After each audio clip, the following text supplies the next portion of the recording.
Hey, welcome everybody. It's time once again for another episode of Let's Talk Real Estate.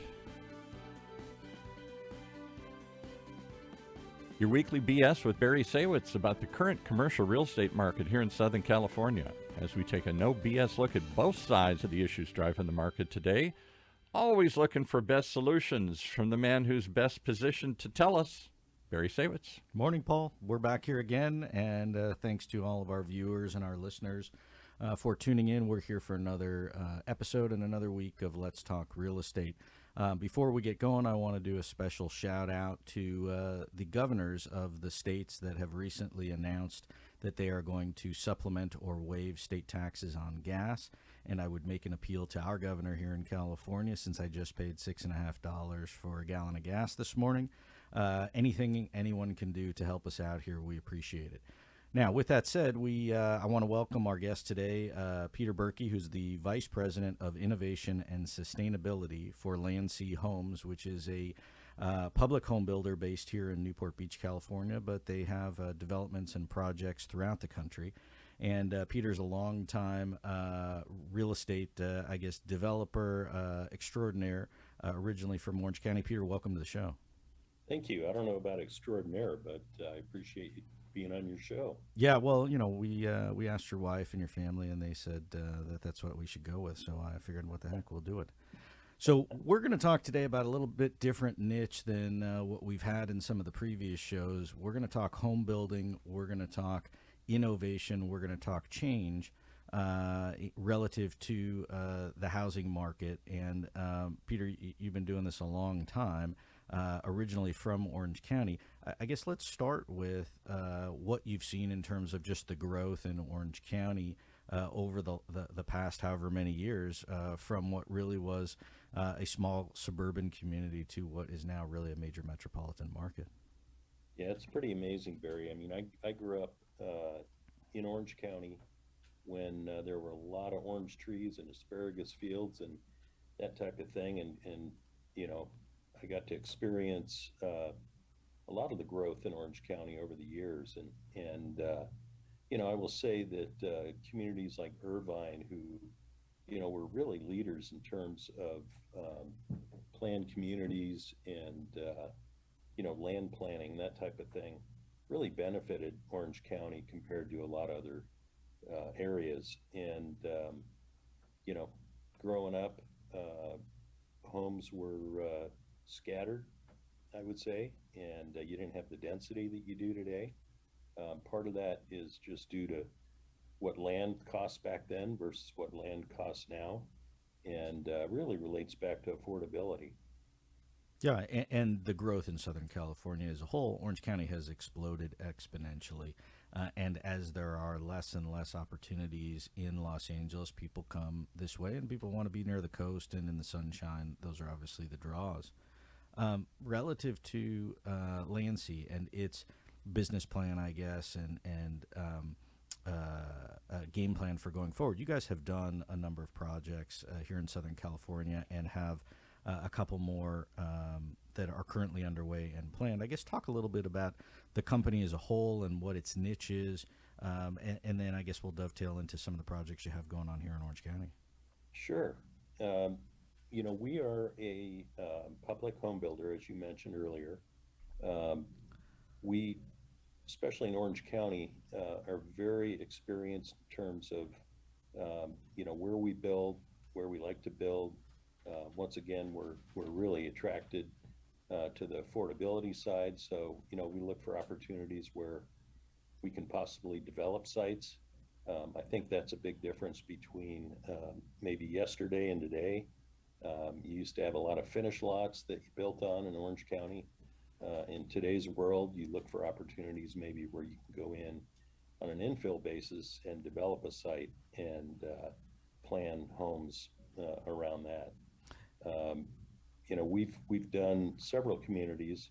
We're not locked into a certain type of housing or a certain price point. We look at each opportunity as a sole opportunity. And so we've got communities like in Lake Forest. We developed, a large master plan there.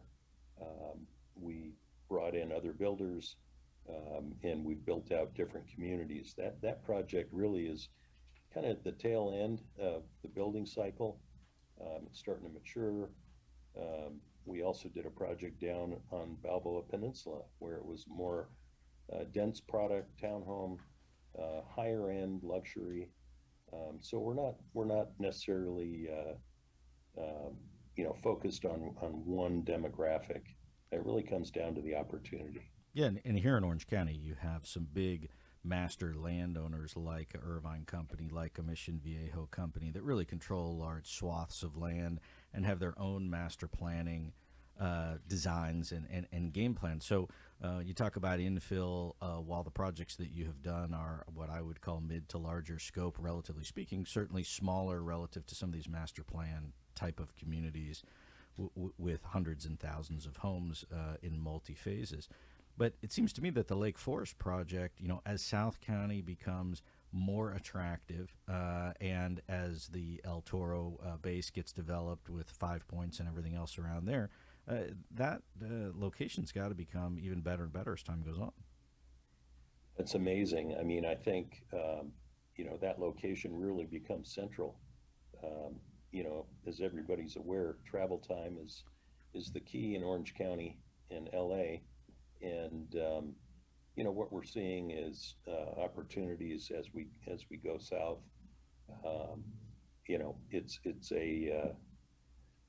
It's always a great opportunity to be in Orange County. You're starting to see people push out towards the Inland Empire due to affordability, and that's one of the things that we look at in terms of being able to provide a more affordable product within Orange County to help alleviate some of those stresses with travel time and that type of thing. And I don't want to put words in your mouth, but it seems to me, from what I understand from the company, the goal is to build, relatively speaking, affordable housing, but also build smart homes, modern homes, energy efficient homes with some of the more modern technology that goes along with it, and that's part of the selling point and attractiveness. True, not true? No, that's true. Our DNA, if you will, really, as a young company, was founded on sustainability. Our CEO, John Ho, was very focused when he started Landsea in 2013 on sustainability. I mean, he had studied it. He graduated from USC, did his master's at UCLA, spent a lot of time investigating what builders were doing, what worked, what didn't work. I like to call it building science, especially when you look at California and the stringent energy codes and whatnot. We build off of that. I mean, we have experience over the years on what's worked, what hasn't worked. And so our company really is built upon sustainability, energy efficiency. We have a program that we launched in 2020 called our High Performance Homes. Yeah. And it really is based on 4 pillars. It's based on high efficiency, high performance, which really comes to automation in the home, energy efficiency, how you build the home, gets back to that building science, sustainability in terms of what products we use. And then we introduced a new pillar called the healthy home into our high performance homes. And isn't that where that's where they bring you fruits and vegetables so you eat healthy every week, or no? Right? Well, that's the owner's responsibility. But what we introduced is a product called Remy Halo, and it's a air purification system, and we're the only builder that's installing it standard in our homes. What's interesting is we had gone down that path before COVID hit, and as you can imagine with COVID, it's just enhanced that desirability to have that healthy home, to be able to breathe fresh air inside your home. And that's a whole different topic, I think, in terms of how COVID's affected our lives and design of the home and that type of thing. Yeah, and so I want to back up for a second because I want to talk about the term sustainability. So for our viewers and our listeners out there who aren't familiar with it, you hear the term all the time, but what exactly is it? It's a great question. I think you probably hear a lot of different answers when it comes to sustainability, but um, in my mind, it gets back to that building science, and it really is using products that stand the test of time, that are healthy products. We look at things like, carpet, for instance. We look at low VOCs. If you think about, as a kid, carpet went in the home, and the parents told you, hey, you might want to stay out of your room for a couple days, just because it was almost unbearable. But what we're seeing is a lot of these products that go into the home are designed and built and manufactured around sustainability, health, that type of thing. It's hard to put a definition to it, but really, to me, it comes down to products that stand the test of time, Yeah. homes that stand the test of time. And so when you talk about VOCs, that gets back to toxins and in the paint and some of the other finishes, even in the carpet, right? So things that, as a parent, you would be concerned for your kids. As an individual, you'd just be concerned about breathing in or being exposed to. Yeah, when I was growing up, my mother used to always tell me, don't eat paint for obvious reasons, but and I didn't like the taste, so it was fine for me. But it almost is to the point now with some of these new finishes and fixtures and things that you could eat the paint, not that you'd want to. But is that sort of how it is, where you're really on the cutting edge in terms of trying to use materials that not only will last but are environmentally sensitive or energy efficient or what have you? Yeah, obviously you don't want to eat it, but it really, there's a huge focus, and there has been a huge focus over time on manufacturing products that are safe, if you will. I think today everybody still signs the lead paint disclosure, and I think that's what you're referring to. Yeah. You had products that, quite frankly, were harmful. Um, and manufacturers have really done a great job looking at different ways to and different materials to use, so that it's safe in the home. And when you get back to sustainability, you want things to last, and so there's been a lot of testing. There's companies now that test materials and products, and we rely on those companies to get results, and find out what are the best products to use. And do you find that when the home buyer comes to buy your product, that, I mean, price is always a determining factor, there's no question, and location, but that the design of the home, the features that you're talking about, it really caters to a niche in the marketplace of a buyer, that those things are important to them? Absolutely. Our buyers today are very tech savvy. Our home automation, I think, is second to none. We partner with Apple. We've done that for several reasons. First and foremost is security.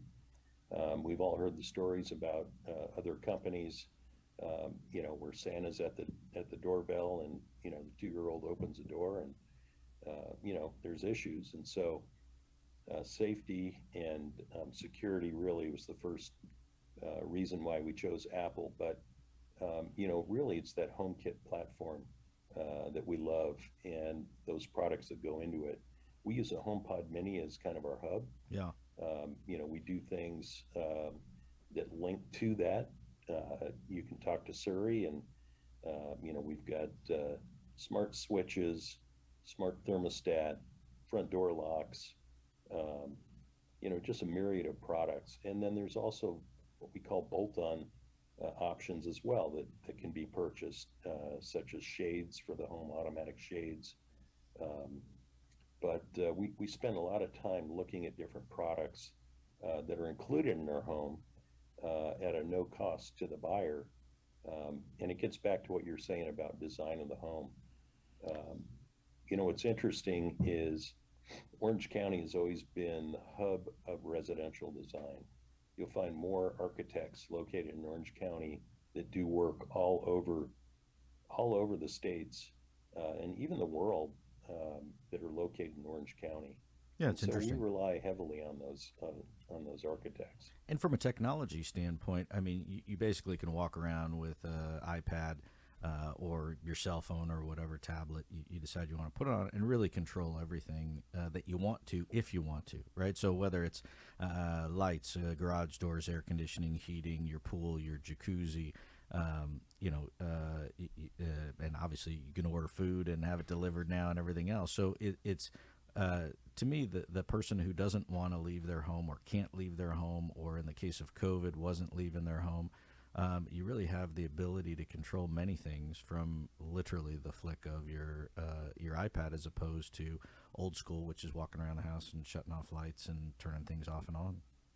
Yeah, you really do. You can look at appliances these days, and it's almost scary when your appliance can tell you that you've run out of milk and you need eggs. But that's kind of where we're going. If you look at some of the Wi-Fi features on the cooking appliances, it's amazing. I mean, you set the timer, you plug in what you're cooking, and it does the rest for you. So a lot of conveniences. I think people, especially I would say our older generation, may be a little bit scared with technology, but I think our program, we're trying to simplify it, and we love to demonstrate that in our homes, in our model homes. I think that's important to convey that this is a very simple application, and you can control it with your voice, like you said. Yeah. Do you find that the demographic for the kinds of homes that you're building is really more geared towards millennials or tech savvy or a younger generation? I don't think so. I think just by the nature of how we source opportunities, we build for a lot of different demographics. I will say we've done quite a few projects in the Bay Area, and that buyer is very tech savvy. We've got a lot of homeowners that work with Google and Apple and a lot of the high tech companies, and they love it. They absolutely love Yeah, I would imagine. the home automation. And quite frankly, we rely on our home buyers to give us feedback, and that's how we get better. One thing I love about Landsea is we're a very cohesive company. We love to get ideas from our employees. The Remy Halo actually came from one of our employees in Arizona. So we'll look at different products and see how they may fit into our ecosystem, into our specifications. And so, obviously you just can't keep adding things, but, we try to look at the most important things that home buyers want. And you guys have projects in other parts of the country, and nothing against our friends up in the Bay Area, but there's no question that far more tech savvy than the average folk, and typically far more concerned about the environment and environmental issues than the average folk. Do you find that the same kinds of issues are prevalent when you get to Florida and you get to Texas and Arizona, and that people are concerned about these kinds of things going forward? Yeah, that's a great question. I think, we just entered the Florida and Texas market last year. And so, we're starting to learn a lot about those markets. I would say they're a little bit different. There are things that we do in the Bay Area that may not be as important to somebody in Palm Beach, Florida. But, once again, we take a look at each area separately and try to determine what the best specification is for that buyer. And so that's what I love about our program. It's a very flexible program. We rely on our divisions really to tell us what they believe the buyer wants based on our market studies. And so, we're not locked into one specific thing across the board. But, to your point, we build in New York, we build in Boston, we're in Austin, Texas, we're in Florida, the Orlando market, south of that, and then Orange County and surrounding areas, and then the Bay Area and Arizona as well. So different Uh, strokes for different folks, I guess you have that's to right. modify, right? And the I don't want to get off on a tangent, but I do want to ask you about solar because Sure. certainly here in Southern California, where you have lots of sun, Florida, Arizona, same thing, right? I mean, I think it's a general issue that comes up. I know I just put solar in my house about a year or so ago, and I'm waiting to see how that is. And at the onset, it appears that the benefits are certainly worth it, and I should have done it a long time ago and was foolish not to. How does that play into the homes that you're building? Is that included? Is that an option? And do you find that that going forward is also one of the technology environmental issues that people really want to hear and talk about and see? Yeah, it's a great question. What you'll find in California is different than you'll find across the board. Solar is mandated in California. Um, I'm happy to say that we just recently signed a partnership with SunPower. Hmm. SunPower is an integrator, they're a manufacturer. They do a phenomenal job assessing solar on the home. And so going forward, our homes in California will include, a SunPower system. There's also option with them for battery storage and EV charging. And so we're very excited about that. But what's even more important is we have the option now in all our communities, um, where the jurisdictions, I should say, are solar friendly. Um, we have that option to include it in a home if a home buyer wants, So whether it's in it's an Texas or add-on, and you'll offer it that's if it's right. available. That's right. In And California, it's standard, yeah. in the home. And do you find in Southern California? I mean, it seemed to me if I was looking for a place and it had solar, and you said, "Hey, your average power bill is going to be, I don't know, pick a number, less than $100 a month versus $300 or $400 a month." That's just all right to your bottom line as a buyer. Sure, that's right. Yeah, and as we know, energy prices keep going up, and so that's another advantage to have solar. I'm a big fan of solar, but I will say my excitement got a lot more once we started seeing battery storage come on the scene and pricing come down a little bit on battery storage. So I think that's an important component. Um, it just depends on the usage of the home. Yeah, that's true too. So we just got a quick minute left. I want to ask you two things. Number one is what about supply chain? Are you feeling the pinch? Do you feel like that really impacts your deliverability at the moment? And do you see that changing going forward for the rest of the year here in 2022 where it lets up or not? Yeah, Barry, that's a hot topic. I can tell you from my office in Newport, I can see the boats lined up. So, I get a lot of questions about that. Our teams do a fantastic job sourcing product. Uh, for us, it's really a matter of projecting, knowing what our demand is going to be, and so trying to be on top of that and order products in advance when we can. Um, it's definitely supply chain is definitely an issue for everybody. I think in all aspects, whether it be food source, um, products. Um, it's a challenge, but I think the more we can be out in front of it and anticipate, which is my favorite word, by the way, anticipate. Um, I think that's the key, and so our teams do a really really good job of anticipating and understanding what products we need out front. Lead times have definitely expanded. Yeah, for sure. Our build times have expanded, and for us, I think the main thing is just to be able to communicate that. I think buyers understand that.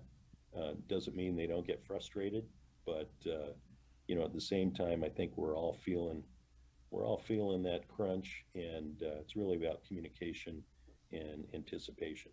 And how does that feed into the cost of a home at the end of the day? Obviously, the costs of the pieces of the home go up. It's got to increase the cost overall, and then feeds back into the price. And then you compound that for the buyer with the fact that the real estate markets across the country are on the up, and the real estate market here in Orange County is, how does they come? And so what that seems to indicate is that the pricing for new homes on a going forward basis is going to continue to move up. Number one, based on supply and demand, but number two, based on cost. That's right. Yeah, I think that's accurate. We try to minimize that cost as much as we can. Obviously it does drive pricing up, but once again, I think back to that anticipation. I'll use lumber as an example. If we're able to get out in front of lumber when it's at a reasonable rate and lock it in, it helps us control our costs. And so that's something we talk about every day in this company is, how do we control our costs? Are we looking out into the future and what we need? Are we bringing on the right suppliers, the right trades, that kind of thing? And so, we actually have a team in our corporate group that helps out our divisions. They're looking at those issues kind of on a macro scale, strategically, and trying to figure out how do we reduce those costs so that we can pass that on to the buyer. Sure. Well, good. We could talk all day. I got all kinds of other stuff I want to ask you, but we unfortunately are out of time. Peter, I appreciate you coming on and helping us try out our new technology, and I got a new buzzword I can use in sustainability for the rest of the day. But much continued success to you and to Landsea Homes, and I'm excited to see what projects you have going forward, both here and elsewhere, and we appreciate all your input today, and thanks for coming on.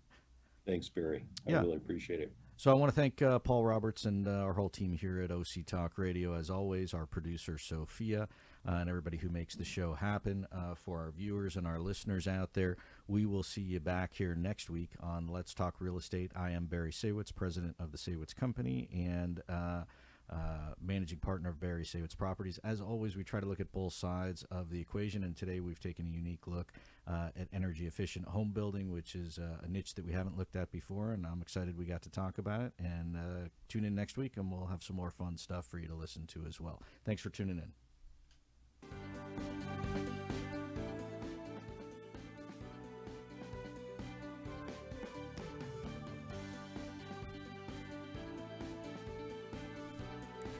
Well, there you have it, another episode of Let's Talk Real Estate, right here in Orange County's only community radio station, octalkradio.net, streaming live from the University of California, Irvine's Beale Applied Innovation Center.